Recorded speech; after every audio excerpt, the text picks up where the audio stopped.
কা বিৰোধী আন্দোলনৰ মুখ্য নেতা অখিল গগৈ ধৈৰ্যকৰ আৰু ঋণটো শুনোৱালৈকে ধৰি সকলো কাৰাবন্দীৰ উন্নত চিকিৎসা আৰু আশু-আৰোগ্য কামনাৰে সৌদ অসম জাতীয়তাবাদী যুৱ ছাত্ৰ পৰিষদকে ধৰি আন বহুকেইটা সংগঠন আৰু স্থানীয় ৰাজ্যৰ সহযোগত শিৱসাগৰৰ চামগুৰিত সৰ্বধৰ্মীয় প্ৰাৰ্থনা।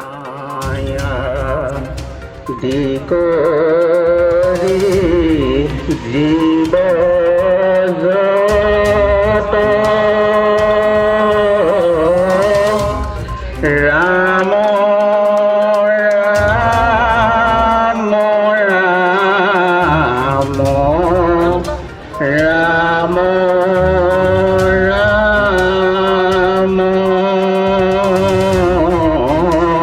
Maya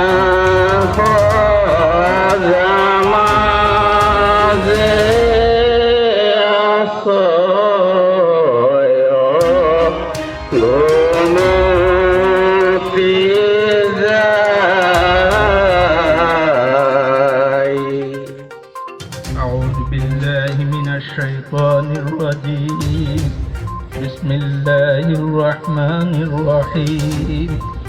Alhamdulillahi Rabbil Alamin. Ar-Rahmanir-Rahim. Maliki Yawmiddin.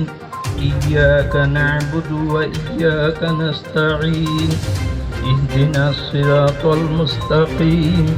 Siratal ladzina an'amta 'alaihim.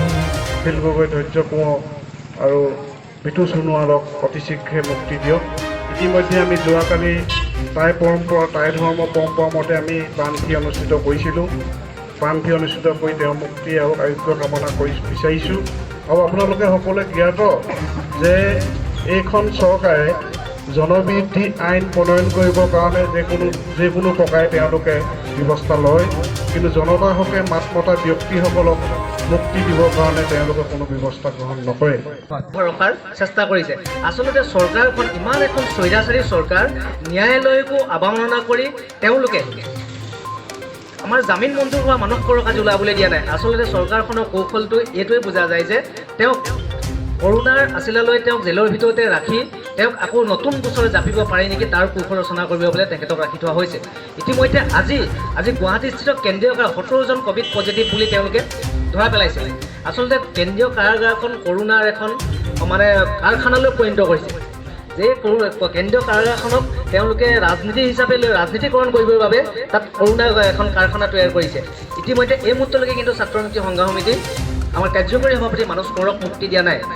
এই তাৰিখ ইয়াৰ পৰাই মই চৰকাৰখনলৈ আহ্বান জনাইছোঁ যে তোমালোকে বহুত আমাৰ লগত ৰাজনীতি কৰিলা, বহুত কৰোণা পজিটিভ নিগেটিভ খেলিলা, অন্ততঃ ন্যায়ালয়ক অৱমাননা তোমালোকে নকৰিবা। ন্যায়ালয়ে তেখেতক যেতিয়া জামিন মঞ্জুৰ কৰিলে তেখেতক সোনকালে আমাৰ মাজলৈ পঠাই দিয়া।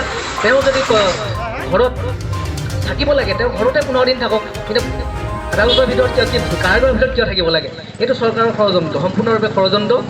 আৰু এটা কথা হৈছে কালিলৈ ধৈৰ্যকৰ আৰু বিতু সোণোৱালৰ কোৰ্টৰ ডেট আছে।